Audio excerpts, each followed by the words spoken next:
Angkatan bersenjata Ukraina adalah tentara terkuat di Eropa, dan Amerika Serikat seharusnya membangun hubungan kemitraan dengan mereka di benua ini. Presiden Amerika Serikat benar-benar bertindak tak terduga hari ini terhadap Ukraina dan Presiden Zelensky.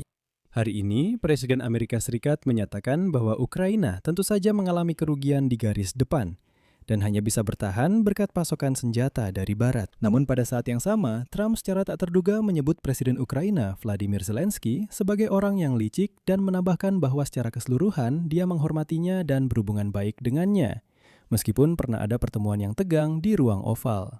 Pada saat yang sama, muncul pernyataan di internet bahwa Donald Trump menyebut Angkatan Bersenjata Ukraina sebagai tentara terkuat di Eropa, yang menurutnya layak untuk diajak bekerja sama oleh Amerika Serikat. Meskipun ada satu hal penting di sini yang akan saya jelaskan kepada Anda dalam episode ini.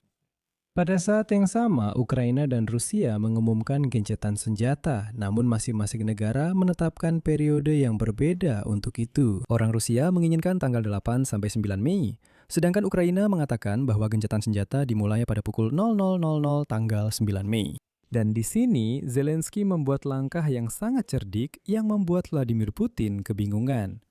Nama saya Alexei Peci, mari kita bahas topik ini bersama-sama. Tapi sebelum kita mulai, saya minta kalian untuk subscribe ke channel ini. Beri like pada episode ini dan tulis komentar apa saja di bawah video ini. Itu sangat penting untuk memajukan konten di YouTube. Dan saya akan sangat berterima kasih untuk itu. Selain itu, subscribe juga ke kanal Telegram saya Peci News. Linknya ada di deskripsi video ini. Di sana kami mempublikasikan berita terbaru begitu kami menerimanya. Jadi, mari kita mulai dengan pernyataan Donald Trump, lalu kita akan lanjut ke gencatan senjata. Presiden Amerika Serikat hari ini menyatakan bahwa Ukraina mengalami kerugian di garis depan dan hanya bisa bertahan berkat pasokan senjata dari Amerika. Presiden Ukraina Volodymyr Zelensky dia sebut licik dan mengingat kembali pertemuan tegang di ruang oval. Donald Trump secara langsung berbicara tentang situasi di medan perang, menyatakan bahwa Ukraina kehilangan wilayah, namun menegaskan bahwa Rusia juga mengalami kerugian. Dia juga menekankan bahwa akses ke senjata baratlah yang memungkinkan Ukraina untuk berperang. Kutipan, mereka memiliki kemampuan untuk bertarung karena terlepas dari itu luar biasa. Dan disinilah muncul momen yang menarik. Faktanya, hari ini banyak media menulis bahwa Donald Trump juga mengakui bahwa militer Ukraina ternyata lebih efektif daripada tentara manapun di Eropa.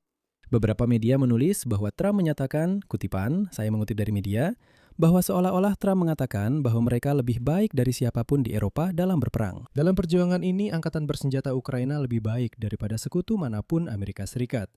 Tapi di sini saya ingin segera meluruskan. Donald Trump tidak pernah mengatakan hal seperti itu. Pernyataan yang dikaitkan dengan Trump sebenarnya diucapkan oleh pembawa acara Hugh Hewitt. Hewitt berusaha mendapatkan sesuatu yang bersifat pujian dari Trump untuk Ukraina. Sebagian ia berhasil, tetapi secara keseluruhan Trump tidak mengubah retorikanya. Selanjutnya saya akan mengutip pernyataannya. Berikut adalah dialog lengkapnya.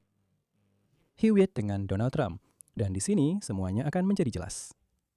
Hewitt, saya sangat kecewa dengan Eropa. Saya senang Anda menarik pasukan dari Jerman. Namun, saya jadi jauh lebih optimistis karena Zelensky. Presiden Zelensky mengirim semua perlengkapan anti-drone mereka ke UEA. Apakah Anda sekarang punya pandangan yang lebih baik terhadap Zelensky? Hugh Hewitt berkata, Tuan Presiden, saya sangat kecewa dengan Eropa. Presiden Zelensky mengirimkan perlengkapan anti-drone itu ke Uni Emirat Arab. Apakah sekarang Anda punya pandangan yang lebih baik tentang Zelensky? Trump menjawab, nah, pertama-tama kita punya perlengkapan drone dan anti-drone yang luar biasa. Dan Anda tahu, ketika Zelensky mengajukan usulannya, dia orang yang licik. Dia benar-benar pria yang licik. Dan kita menginginkan penyelesaian. Anda tahu, mereka kehilangan wilayah, tapi itu juga sangat mahal bagi Rusia. Baik bagi mereka maupun bagi Ukraina juga. Saya suka Zelensky. Saya selalu bisa dibilang akur dengannya. Kecuali satu momen di Gedung Putih yang menurut saya agak agresif dari pihaknya. Ruang oval itu saya yakin Anda ingat. Tapi saya akan bilang begini, lihat. Joe Biden memberi mereka uang dan peralatan senilai $350 miliar. Dan itu konyol, tapi dia melakukannya. Sedangkan saya menjual peralatan kepada mereka secara penuh. Kami menjualnya ke Uni Eropa. Kami sebenarnya menjualnya ke NATO, lalu mereka yang meneruskannya. Saya akan bilang begini, mereka sedang berperang. Karena apakah peralatannya luar biasa atau tidak begitu luar biasa, mereka tetap mampu bertempur. Yeah, they're better than anybody in Europe in this fight. At least they're helping. Well, Europe has been very disappointing. Dan di sini pembawa acara Hugh Hewitt berkata, kutipannya, mereka yang terbaik di Eropa dalam pertempuran ini. Setidaknya mereka membantu. Lalu Trump menjawab, kutipannya, "Yah, Eropa sangat mengecewakan. NATO tidak membantu kami. Kami telah menghabiskan triliunan untuk NATO. Itu saja." Itulah seluruh dialognya. Selanjutnya, Donald Trump langsung melontarkan kritik terhadap Aliansi Atlantik Utara. Dia mengingatkan bahwa sebelumnya Amerika Serikat pada dasarnya sepenuhnya mendanai NATO dan memberi isyarat bahwa dia tidak percaya pada NATO. Keandalan sekutu jika terjadi perang besar. Kutipannya, "Jika suatu saat nanti kita mengalami perang besar atau bahkan yang lebih besar lagi, saya tidak percaya mereka akan berada di pihak kita." Namun, seperti yang Anda tahu ya, dia memang tidak mengatakannya, tetapi kami juga memiliki berita lain. Hari ini Ukraina menunjukkan bahwa mereka bisa menyerang Rusia hanya dengan senjata buatan Ukraina sendiri. Artinya, Trump mengatakan bahwa mereka hanya berperang karena mereka memiliki senjata barat. Itu tidak benar. Dan saya tidak akan mengulanginya lagi. Pada episode sebelumnya di kanal YouTube ini, saya sudah menjelaskan secara detail bagaimana rudal Ukraina Flamingo menyerang pabrik militer di Cheboksary. Itu berjarak 1000 km dari perbatasan Ukraina. Bukan drone, tapi benar-benar rudal. Dan disinilah kita masuk ke topik gencatan senjata. Ide gencatan senjata yang dibahas oleh Vladimir Putin dengan Donald Trump, hampir saja saya salah sebut, malah berubah menjadi ancaman serangan ke Kiev. Saya ingatkan, Vladimir Putin belum lama ini menelpon Donald Trump. Dan seperti anak kecil yang ketakutan, dia mengadu kepada Trump. "Lihat, mereka menyerang kilang minyak kami. Mereka menghancurkan toapsi kami. Apa yang sebenarnya sedang terjadi?" Dan selanjutnya, dia memohon kepada Trump agar Trump bisa mempengaruhi Volodymyr Zelensky. Dan agar Zelensky setuju untuk melakukan gencatan senjata selama parade kemenangan di Moskow pada 9 Mei. Karena Vladimir Putin sangat takut kalau benar-benar akan ada serangan ke Moskow. Dan bagaimana dia akan terlihat? Hanya seperti orang yang memalukan, yang sedang merayakan seolah-olah hari kemenangan. Padahal sebenarnya seluruh Rusia sekarang sedang ditembaki, seluruhnya. Saya tekankan, seluruh Rusia sedang ditembaki oleh roket. Hari ini di Okrug Otonom Khanty-Mansiysk yang berjarak 2000 km dari Ukraina, telah diumumkan bahaya serangan rudal, peringatan serangan rudal. Apalagi Moskow juga fasilitas seperti Tuapse dan yang lainnya. Begitu. Dan dia memohon kepada Trump, katanya, "Tolong, lakukan sesuatu agar kita bisa mendapatkan gencatan senjata." Tapi sementara Kremlin meminta 2 hari tenang agar bisa mengadakan parade kemenangan dengan tenang tanpa peralatan militer. Omong-omong, Ukraina mengumumkan usulan balasan mereka sendiri. Menjelang sore tanggal 4 Mei, orang-orang Rusia kembali mengeluarkan pernyataan tentang penghentian tembak-menembak. Kementerian Pertahanan Federasi Rusia melaporkan bahwa Vladimir Putin telah menetapkan tanggal 8 dan 9 Mei sebagai tanggal gencatan senjata yang disebut-sebut itu. Tidak ketinggalan juga ancaman terhadap Ukraina sebagai tanggapan atas pernyataan Zelensky tentang drone Ukraina di parade Moskow. Orang Rusia mengancam akan melakukan serangan rudal besar-besaran ke pusat Kiev sebagai balasan. Selain itu, para penjajah menyarankan warga Kiev dan staf perwakilan diplomatik asing untuk segera meninggalkan kota.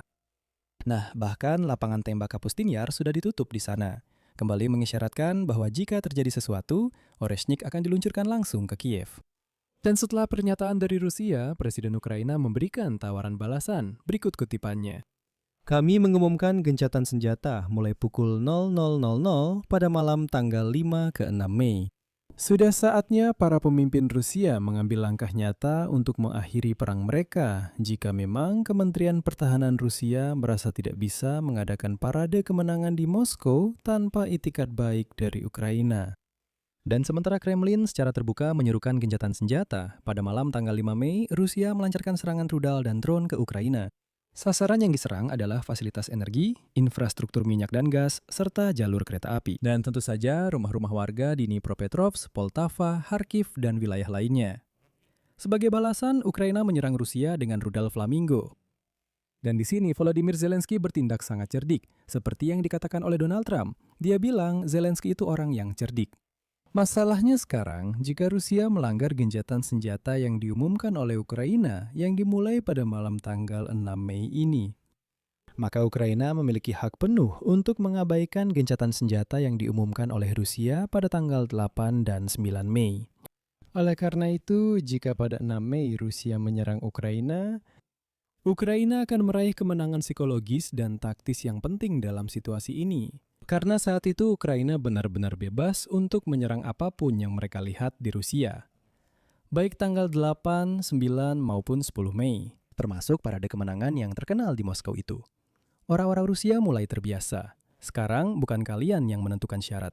Syaratnya ditentukan oleh Kiev. Sampai di sini dulu. Tulis pendapat dan kesimpulan Anda di kolom komentar di bawah episode ini. Jangan lupa berlangganan channel ini, tekan tombol lonceng, dan jangan lupa untuk menyukai video ini. Jika Anda ingin mendukung kerja saluran YouTube ini, tentu saya akan sangat berterima kasih. Anda bisa melakukannya dengan donasi apapun atau dengan berlangganan sponsor berbayar. Melalui tautan dan detail yang ada di deskripsi video ini atau melalui kode QR yang ada di layar Anda. Itu saja, jaga diri Anda, sampai jumpa semuanya. Subtitle